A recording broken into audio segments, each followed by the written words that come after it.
समास।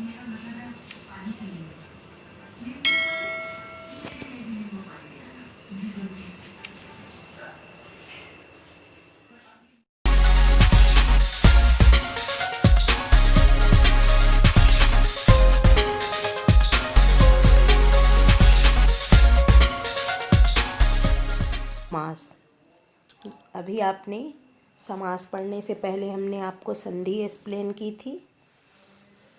समास समासिक पदों से बनता है।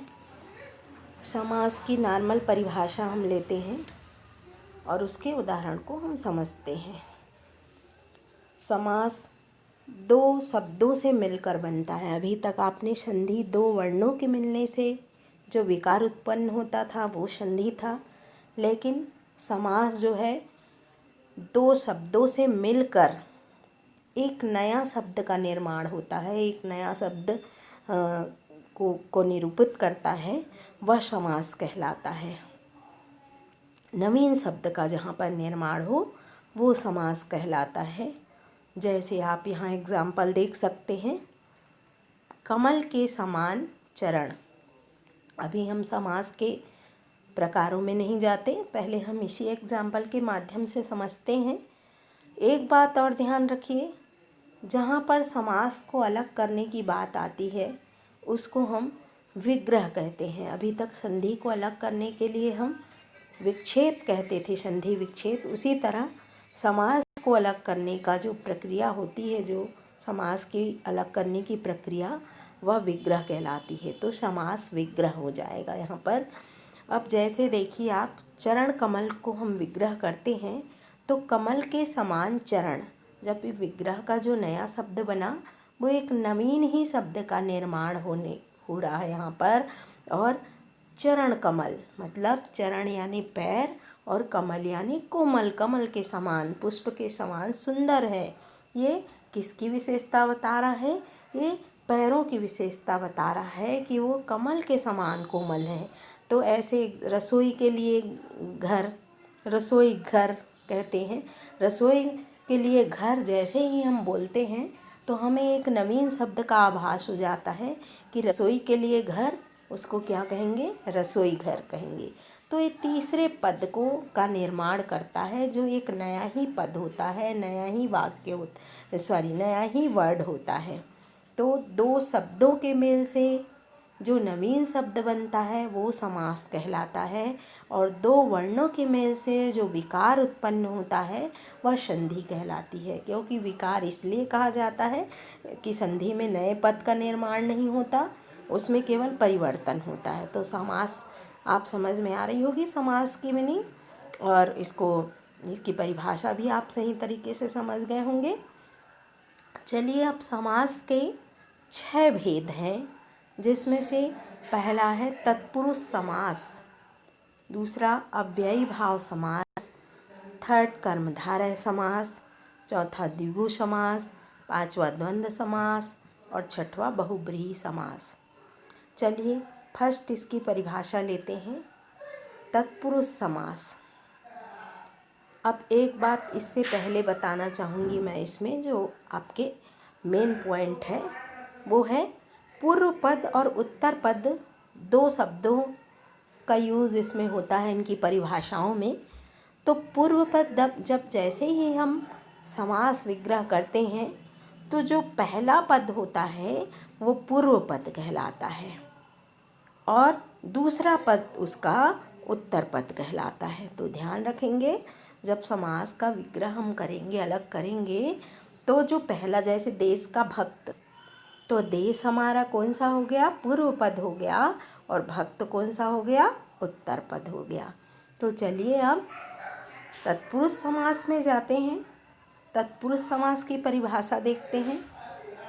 जिस समास में उत्तर पद प्रधान होता है एवं पूर्व पद गौड़ होता है, मतलब ज़्यादा विशेष होता है, वह तत्पुरुष समास कहलाता है। तो सबसे प्रधान क्या रहेगा? उत्तर पद, मतलब सेकंड पद उसका प्रधान कहलाएगा पूर्व पद की अपेक्षा। महत्व तो उसका भी रहेगा, लेकिन सबसे ज़्यादा प्रधान दूसरे पद को, उत्तर पद दूसरा पद हुआ विग्रह करने के बाद। यहाँ एग्जाम्पल देख लेते हैं। धर्म का ग्रंथ, तो हमारा उत्तर पद कौन सा है इसमें? ग्रंथ है। और धर्म जो है ये है पूर्व पद है। तो इसमें प्रधान क्या है? ग्रंथ है। कि वो कैसा ग्रंथ है? धार्मिक ग्रंथ है। ग्रंथ तो मनोरंजक भी हो सकता, बहुत सारे ऐसे ग्रंथ हैं, तो वो धर्म का ग्रंथ है। तो इसमें मेन पॉइंट क्या है? ग्रंथ से है।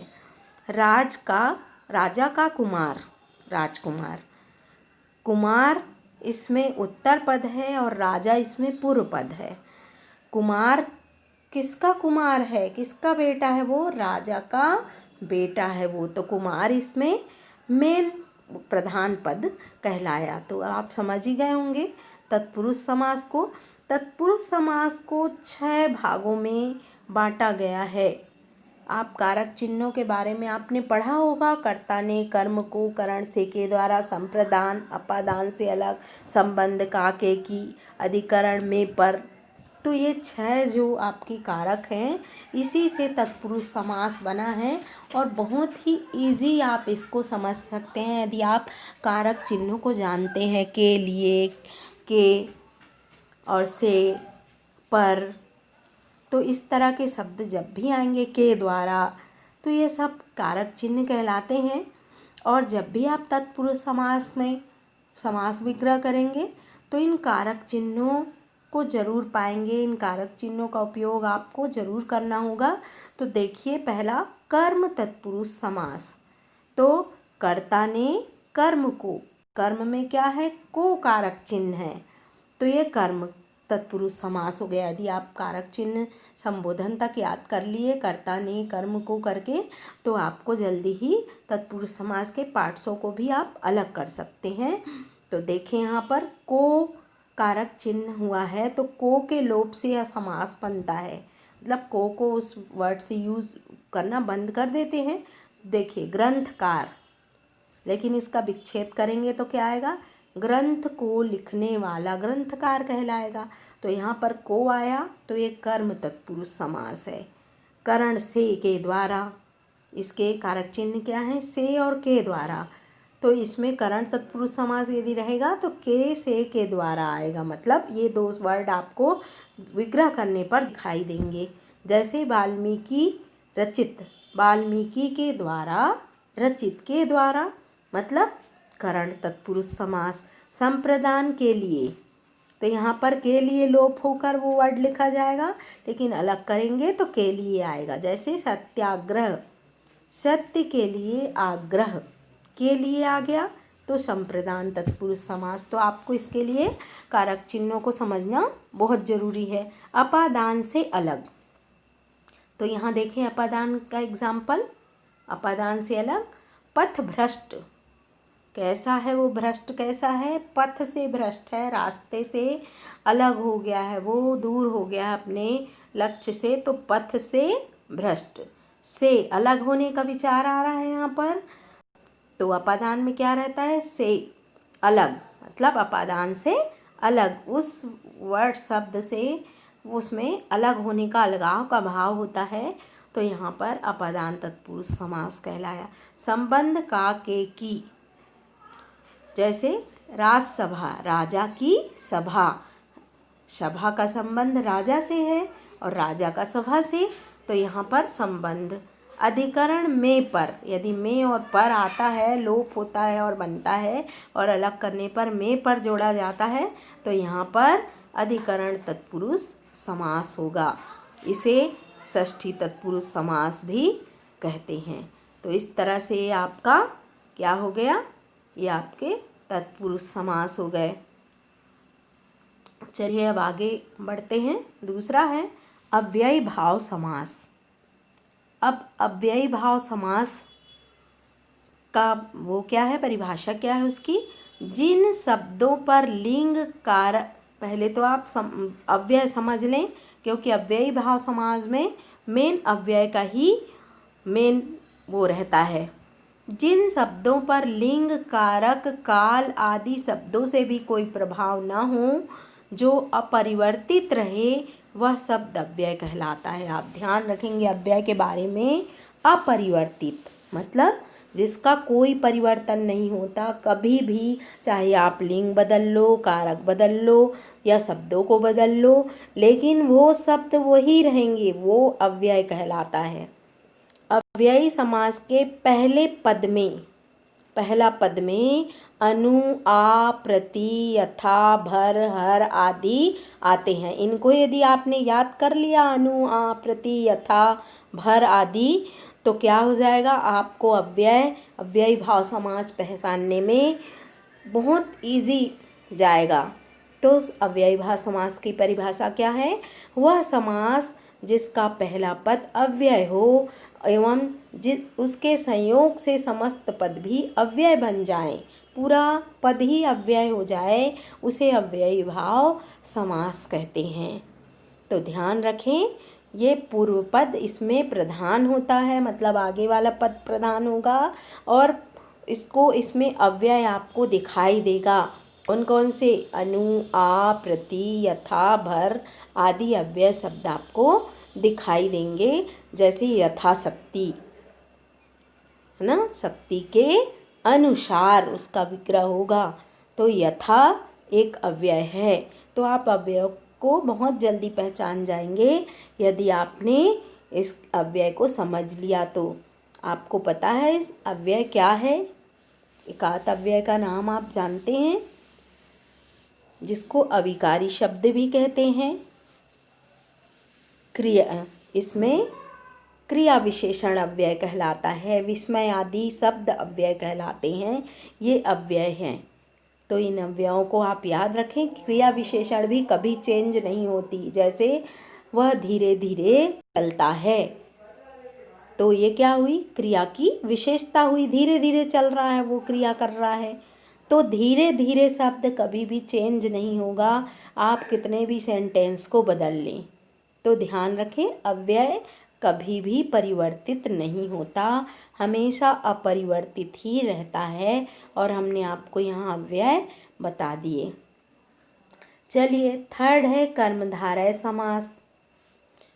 वह समास जिसका पहला पद विशेषण तथा दूसरा पद विशेष्य होता है, अथवा एक पद उपमान एवं दूसरा पद उपमेय होता है, उसे कर्मधारय समास कहते हैं। अब विशेषण और दूसरा पद विशेष्य होता है। पहले तो विशेषण तो आप सब जानते होंगे, जिसमें विशेषता बताई जाती है, संज्ञा और सर्वनाम की, वो विशेषण हुआ। लेकिन दूसरा पद विशेष्य क्या है? जिसकी हम विशेषता बताते हैं वही विशेष्य कहलाता है। भाई, हमारे पास कोई पॉइंट होना चाहिए जिसकी हम तारीफ़ कर रहे हैं, विशेषता बता रहे हैं, जिसके बारे में हम बता रहे हैं, तो जिसके बारे में हम बताते हैं वही हमारा विशेष्य कहलाया। और विशेषण उसकी, उस विशेष्य की तारीफ़ जो रहती है, उसके बारे में जो प्रशंसा रहती है, वो विशेषण कहलाता है। तो एग्जाम्पल यहाँ पर देख लें, इसमें क्या कहा है? पहला पद विशेषण और दूसरा पद विशेष्य हो। महादेव, महान है जो देव, महान विशेषण है और देव विशेष्य है। हम किसके बारे में बता रहे हैं कि वो महान है? देवता के बारे में। तो विशेष यहाँ पर देव हुआ और महान उसकी विशेषता हो गई, तो ये कर्मधारय समास होता है। दुरात्मा, बुरी है जो आत्मा, आत्मा इसमें विशेष्य है और आत्मा की विशेषता क्या है? वो बुरी है, तो बुरी यहाँ पर विशेषण हो गया। तो परिभाषा हमारी फिट बैठती है कि पहला पद विशेषण और दूसरा पद विशेष्य होता है।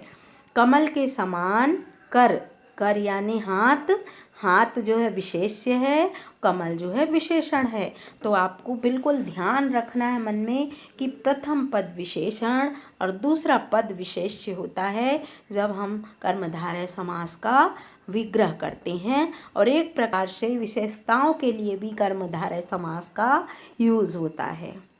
चलिए, चौथा है द्विगु समास, जो बहुत ही सरल समास है। द्विगु से आप ध्यान रखें कि ये संख्यावाची होता है। ये समास वह समास जिसका पूर्व पद मतलब मैंने बताया आपको प्रथम पद, संख्यावाचक विशेषण होता है। संख्यावाचक तो होता ही है, साथ में विशेषताएं वाला शब्द होता है वो, तथा समस्त समाहार या समूह का बोध कराता है वो। हमेशा उसमें समूह का बोध होगा आपको। समूह मतलब समझते होंगे, एक साथ कई संख्याओं का बोध होगा, ज्ञान होगा, वहाँ द्विगु समास होता है। एक तो द्विगु समास बहुत ही इजी है। दोपहर, दो पहरों का समाहार मतलब दो पहरों का समूह। 100 सालों का समूह, शताब्दी यानी 100 सालों का समूह।